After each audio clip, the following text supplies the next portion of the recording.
प्यारे बच्चों, पिछले वीडियो में आपको समुच्चय संबंधी क्या क्या चीज़ें बताई गई थी, जरा रिकैप कर लेते हैं इसको। सबसे पहले आपको बताया था समुच्चय की परिभाषा, सुपरिभाषित वस्तुओं के संग्रह को समुच्चय कहते हैं, ये बताया गया था।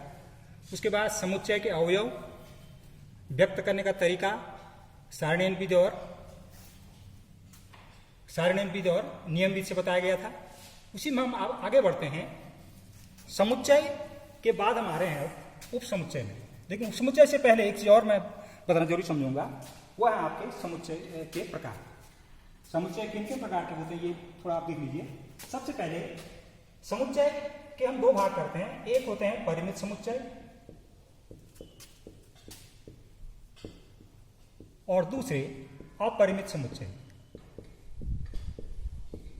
ये नाम के आधार पर इनकी परिभाषा निकल आती है। परिमित का मतलब जिसमें अवयवों की संख्या परिमित हो, यानी ऐसे समुच्चय जिसमें अवयवों की संख्या को हम काउंट कर सकते हैं या गिनती उनकी कर सकते हैं, उनको हम परिमित समुच्चय कहते हैं। तो बहुत सारे समुच्चय हैं ऐसे, जैसे अंग्रेजी वर्णमाला के हम तो इनका समुच्चय बनाए सभी, ये एक परिमित समुच्चय होगा। अगर हम 1 से 100 तक के अंक ले लें, ये परिमित समुच्चय हुआ। वर्ष के 12 महीनों का समुच्चय लिखें अगर हम, तो ये एक परिमित समुच्चय होगा। इस प्रकार से ये ऐसे समुच्चय हैं जिसमें अवयवों की संख्या हम काउंट कर सकते हैं, यानी उनकी संख्या सीमित होती है। दूसरे प्रकार के वे समुच्चय होते हैं जिसमें अवयवों की संख्या अपरिमित होती है, यानी अनकाउंटेबल होती है। ऐसे समुच्चय जिनमें अवयवों की संख्या हम गिन नहीं सकते हैं, उनको हम अपरिमित समुच्चय कहते हैं। इस प्रकार के समुच्चय जैसे हम लेते हैं प्राकृतिक संख्याओं का समुच्चय, x such that x belongs to n। तो प्राकृतिक संख्याएं आप जानते हैं कि कभी खत्म नहीं होती हैं, तो ये कैसा समुच्चय बन जाएगा? अपरिमित समुच्चय। इसी प्रकार से पूर्ण संख्याओं का समुच्चय, वास्तविक संख्याओं का समुच्चय, ये सारे के सारे हमारे अपरिमित समुच्चय होंगे। अब परिमित समुच्चय के अंदर विभिन्न प्रकार के समुच्चय हमारे होते हैं। एक होता है रिक्त समुच्चय। नाम से ही जैसा स्पष्ट है, रिक्त समुच्चय ऐसा समुच्चय जिसमें कोई भी अवयव न हो, वह रिक्त समुच्चय कहलाता है। और रिक्त समुच्चय का जो नोटेशन है वो आपका ग्रीक वर्ड है फाई, इसको हम फाई पढ़ते हैं, ग्रीक अक्षर है, तो इससे नोट करते हैं इसको। या हम कर्ली ब्रैकेट के आगे अंदर से जो है इसको ब्लैंक छोड़ देते हैं। ये भी रिक्त समुच्चय को दिखाने का तरीका है। अब रिक्त समुच्चय का एग्जाम्पल जैसे आप ले सकते हैं, जैसे हम कहें वर्ष के 13वें महीने का संग्रह अगर बनाना चाहें, हम जानते हैं कि वर्ष में 12 महीने होते हैं, तो ये समुच्चय क्या हो जाएगा? रिक्त समुच्चय होगा। इसी प्रकार से अगर हम कहें एक और प्राकृतिक संख्याओं 1 और 2 के बीच की प्राकृतिक संख्या कोई नहीं होती है, तो ये भी क्या हो जाएगा? रिक्त समुच्चय हो जाएगा। इसी प्रकार से हम कहें किसी माध्यमिक विद्यालय में कक्षा 5 के विद्यार्थियों का संग्रह, हम जानते हैं कि माध्यमिक विद्यालय हमारे कक्षा 6 से शुरू होते, तो क्या होगा? ये भी जो है रिक्त समुच्चय होगा। तो ये रिक्त समुच्चय हो गया। इसके बाद एकल समुच्चय। ये ऐसी परिभाषा है बहुत ही आसान सी, जो कि नाम से ही स्पष्ट हो जा रहा है कि परिभाषा इसकी क्या होगी। एकल स्पष्ट है, एकल जिसमें एक ही अवयव।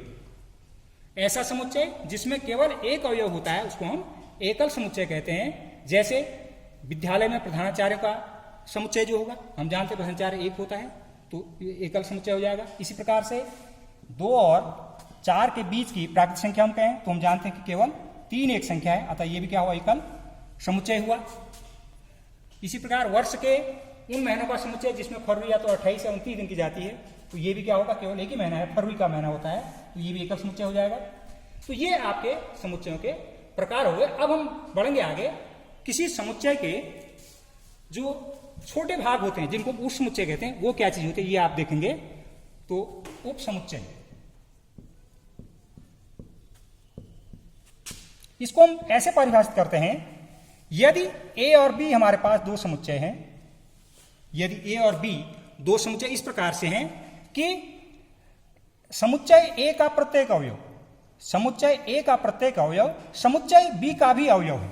बहुत आसान से, ध्यान से सुनेंगे फिर से।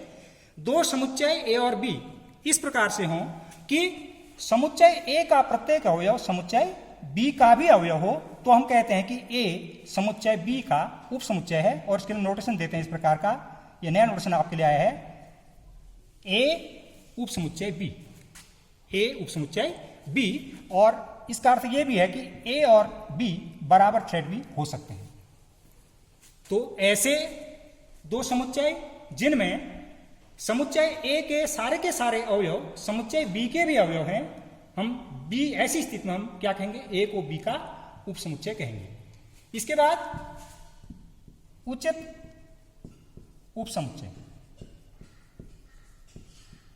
अब उचित उप समुच्चय में क्या होता है, फिर ये परिभाषा, ए और बी अगर हमारे पास दो समुच्चय हैं और समुच्चय बी में कम से कम एक अवयव ऐसा है, समुच्चय बी में कम से कम एक अवयव ऐसा है जो बी में नहीं है, तो ऐसी स्थिति में हम समुच्चय बी को, समुच्चय ए को समुच्चय बी का उचित उप समुच्चय कहेंगे और इसको नोटेशन ए उचित समुच्चय बी, और इसमें ए बराबर, इसमें ऊपर बराबर होना चाहिए था, इसमें है ए नॉट इक्वल टू बी होगा। मतलब समझने की कोशिश करिए आप इसको, जैसे इस वाले सेट में अगर हमको उचित, अगर हमने उप समुच्चय पढ़ना है तो मान लो कि ए सेट के एलिमेंट हैं 1 2 और बी सेट के एलिमेंट हैं 1, या इसको मैं लिख दूं 2 1 1 2, ऐसे मैंने लिख दिया, हालांकि आप जानते हैं कि रिपीटेशन से कुछ नहीं बदलता है। तो ये समुच्चय कैसे हैं, यहां पर ए और बी देखो बराबर भी है, समुच्चय बराबर भी है, और ए के जो एलिमेंट है 1 और 2 वो बी में भी है, तो ए क्या हुआ, बी का यहां पर उप समुच्चय हुआ। लेकिन इस केस में, उचित उप समुच्चय के केस में, यदि समुच्चय ए के एलिमेंट 1 2 3 हैं और समुच्चय बी के एलिमेंट 1 2 3 4, तो यहां पर हम ये देख रहे हैं कि समुच्चय बी का एक अवयव 4 ऐसा है जो समुच्चय ए में नहीं है, अतः हम क्या कहेंगे, यहां पर ए को बी का उचित उप समुच्चय कहेंगे। और इसके लिए अगर हम रिवर्स कहें इसको, तो बी को ए का अधिसमुच्चय भी कहा जाता है, बी को ए का अधिसमुच्चय भी हम कहते हैं। अब इसके बाद किसी समुच्चय के कितने उप समुच्चय हो सकते हैं, उदाहरण के लिए आप देखिए, अगर हमारे पास एक सेट है, इसके एलिमेंट 1 और 2 है, और हमको क्या बनाना है, इसके उप समुच्चय बनाना है। उप समुच्चय इसके क्या क्या बन जाएंगे, उप समुच्चय, एक 5 रिक्त सेट होगा, या 5 लिखे हम ऐसे करें, एक बनेगा, दूसरा 2 बनेगा, और जो चौथा सेट बनेगा हमारा 1 2, इस प्रकार से काउंट करेंगे इनको 1 2 3 4। तो जब समुच्चय ए में 2 एलिमेंट थे, समुच्चय ए में जब 2 अवयव थे, तो इसके कितने उप समुच्चय बने, 4। तो इसके लिए सीधे सीधे सूत्र होता है 2 गुणा 2 की घात अवयवों की संख्या, 2 की घात अवयवों की संख्या। ये फॉर्मूला है किसी समुच्चय के उप समुच्चयों की संख्या ज्ञात करने का। अगर किसी, जैसे समुच्चय ए है, इसमें 3 एलिमेंट हैं, इसके अगर हमसे उप समुच्चय पूछे जाएं तो 2 की घात 3 यानी 8 उप समुच्चय इसके बन जाए। और जहां तक बात उचित समुच्चय की है, तो उचित समुच्चय क्या होगा, यह संख्या कम हो जाएगी, क्योंकि हमने कहा था कि इसमें एलिमेंट है बी वाले सेट में अवयव ज्यादा है। अब इसके बाद हमने पढ़ना है इसमें आगे आपके उप समुच्चय के बाद। तो इस प्रकार आपने देखा कि समुच्चय के बाद आपने यहाँ पर समुच्चय के प्रकार के बारे में जाना, परिमित, अपरिमित, रिक्त, एकल इत्यादि। अब इन्हीं चीजों को आप ध्यान में रखते हुए हम नेक्स्ट वीडियो में आगे बढ़ेंगे, तो इसको ध्यान में रखते हुए हम आगे बढ़ेंगे, तो उसको अगले वीडियो में आप देखेंगे।